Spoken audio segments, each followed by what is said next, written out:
Thanks to two terrible and important back-to-back developments, I genuinely believe that we have crossed a political point of no return as relates to January 6th and what it means for the future of this country. But before we unpack all that, if you end up liking this video and you want to support the channel, please be sure to hit the like, subscribe, and alert bells before you go. All right, friends, I have a post about this on Twitter, and it's because of two relatively recent developments pertaining to January 6th, and therefore I would argue the future of American democracy. I call it a tragedy in four parts. Trump pardons violent insurrectionists, employs violent insurrectionists, honors violent insurrectionist traitors, and forces taxpayers to reimburse violent insurrectionists. This is a point of no political return. Whatever's next, there's no going back. And it's got a smattering of headlines, and two of them you're already aware of. The other two you may not be, and we're going to cover those two, but just to give you a snapshot in order. Obviously, one of Trump's first acts back in office was to pardon violent January 6th insurrectionists, all of them, and to commute the sentences of the very worst, the people like the Oath Keepers leader and the Proud Boys leaders who were convicted of seditious conspiracy. They were not pardoned, but commuted, and the others were pardoned, even though they beat the shit out of cops. You're aware of that.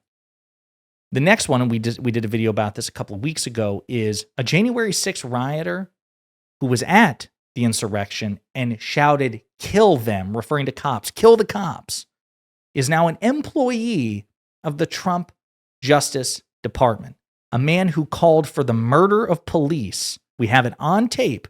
We did a video about it. There's footage of him saying, it's not a quote, we hear him say it on camera, that he wants police to be killed because they're protecting lawmakers and Vice President Pence from a violent insurrectionist mob. He was part of that mob. He's now working for Trump's Justice Department, and they know about it, and they're defending it. But then here are the two other developments. The U.S. Air Force to provide military honors for rioter killed on January 6th, Ashley Babbitt. Remember her? We'll get to that. We'll read that article. But she's going to be provided posthumously military funeral honors that were denied to her by the Biden administration, correctly so. And then the last back-to-back development, the kind of nail in the coffin, pun intended, judge reluctantly authorizes refund of restitution paid by January 6th rioter. In other words, the judge is forcing taxpayers to pay back a January 6th rioter who had to pay the taxpayers for his violent insurrection. We're giving the money back to the insurrectionists. So let's take a look at these updates, okay? And I'll make the case as to why we're in deep shit, okay? And the point of no political return. Air Force offers military funeral honors to Ashley Babbitt. The Air Force veteran shot while breaching the U.S. Capitol on January 6th was initially denied a military burial. The Air Force will offer military funeral honors to Ashley Babbitt, the Trump supporter and Air Force veteran who was fatally shot by police during January 6th, according to a statement from military officials issued Thursday. The Air Force confirmed the decision, which it said came, quote, after reviewing the circumstances of Babbitt's death in a statement to the Washington Post. We actually have a copy of the letter.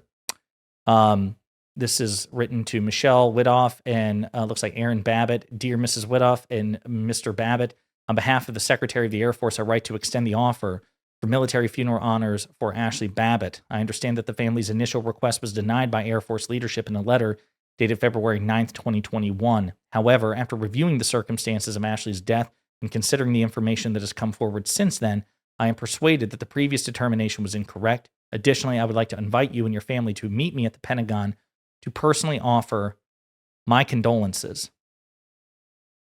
Please direct any questions you may have regarding the rendering of military funeral honors to blah, blah, blah. And this is the Undersecretary of the Air Force saying that he wants to offer his condolences to the family of a woman who was a violent insurrectionist traitor. She betrayed her military oath. She took an oath when she joined the Air Force to serve the Constitution, not a president, Democrat or Republican, and certainly not Donald Trump.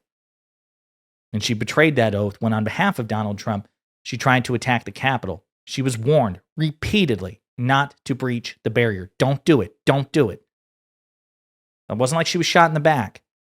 She was trying to break her way into the Capitol to assault and potentially kill lawmakers to prevent the peaceful transfer of power from Donald Trump to President Biden and the certification of the 2020 election. She was a traitor.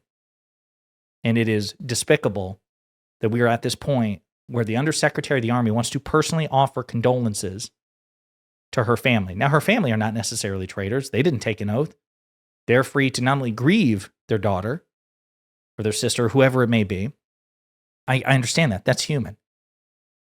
But the Undersecretary of the Air Force to do what he's doing is despicable. Judicial Watch, the conservative advocacy group that's represented Babbitt's family in his wrongful death lawsuit against the government, celebrated the news as another victory months after Donald Trump's administration settled the lawsuit with the family for nearly $5 million. Donald Trump effectively ordered his administration to settle a lawsuit that was brought against the Biden administration and effectively told him, give them $5 million of taxpayer money. Taxpayer money. You know, it'd be one thing. It'd still be pretty bad given that he was the former president and then a candidate for office and now the sitting president. It'd be bad enough if Donald Trump just gave her $5 million of his own money. That at least he has the right to do it wouldn't be quite so despicable.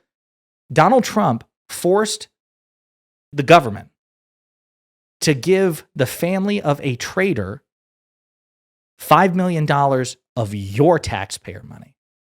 And now on top of it, she's getting military honors. Trump has cast Babbitt, who was fatally shot by a Capitol police officer while trying to climb through a smashed glass panel into the House Speaker's lobby, as a martyr as part of a broader push to rewrite the history of the day a mob breached the Capitol in a violent effort to overturn the 2020 presidential election. More than 140 police officers were injured in the attack. The event shocked some Republicans in Washington, but few have held Trump to account for it, and the GOP-led Senate chose to acquit him after he was impeached over the attack. At the start of his second term, Trump pardoned nearly all of the 1,600 people charged in the riot, including at least 379 charged with assaulting police or media members. So objectively, Trump does not back the blue. He is not the law and order president. Anyone who tells you otherwise is a liar. Babbitt, a 35-year-old California native, was the only Capitol rioter killed by police.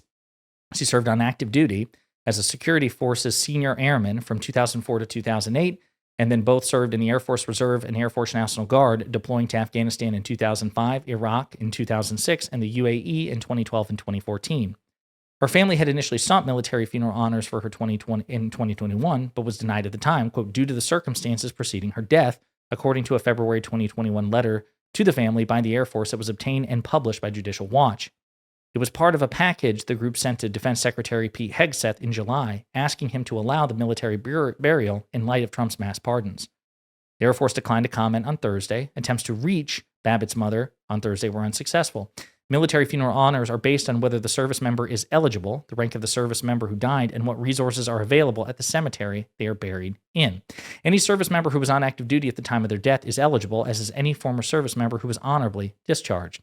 What is provided is dependent on a person's rank. Military honors for enlisted service members such as Babbitt can include anything from a detail of at least 2 service members, including one from the branch they served in, to a full casket team of pallbearers, a gunfiring party, a bugler, almost said burglar, and a folded American flag.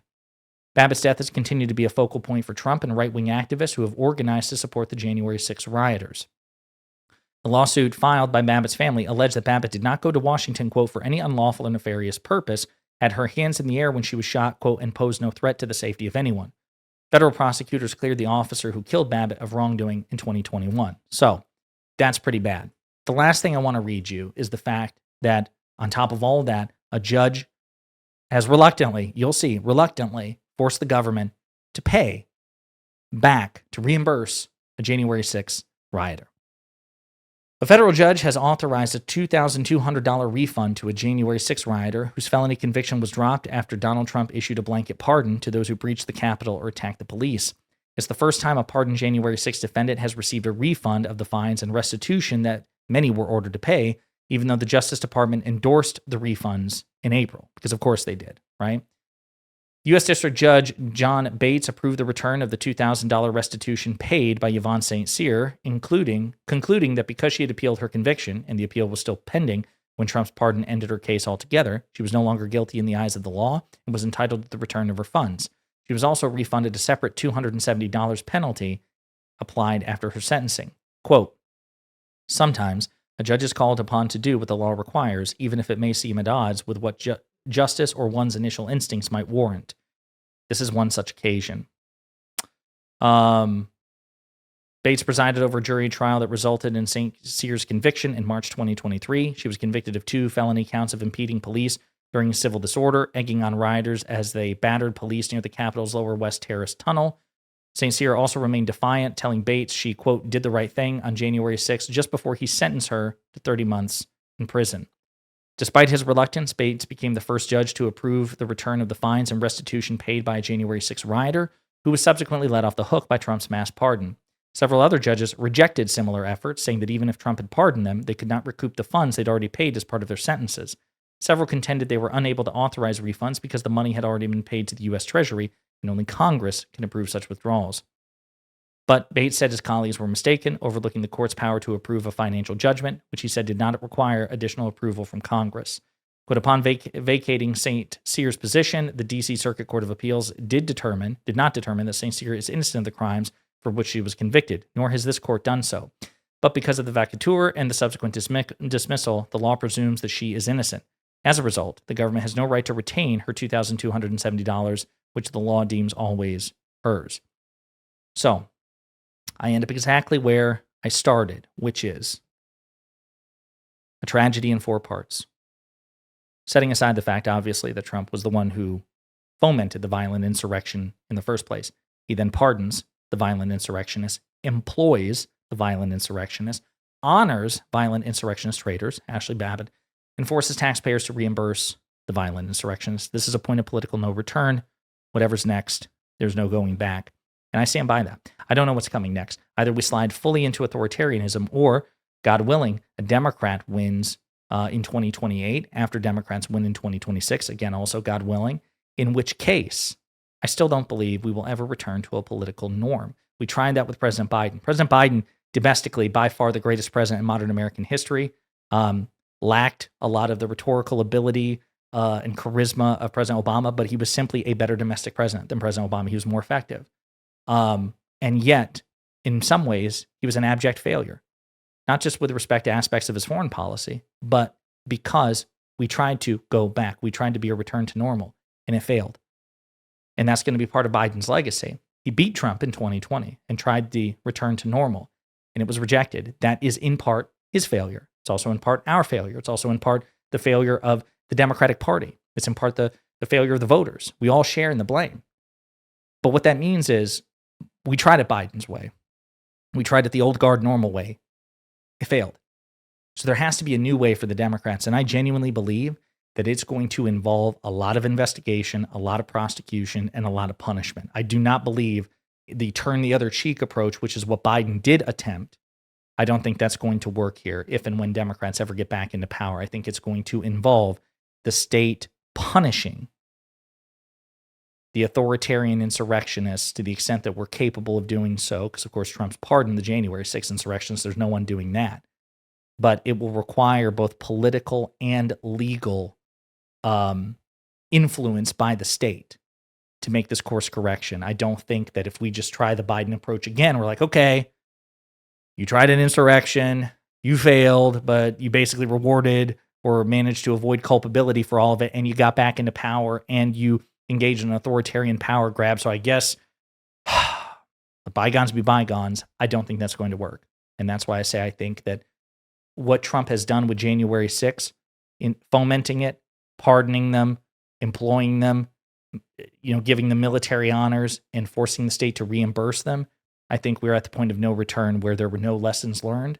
And this sets up, again, best case scenario, get a Democrat back into power who will make meaningful, aggressive changes to the system that will not only deter future authoritarianism, but crush and punish the authoritarianism that had already happened, or we will slide into full-blown authoritarianism. Thus the point of a political no return. Let me know what you think in the comments.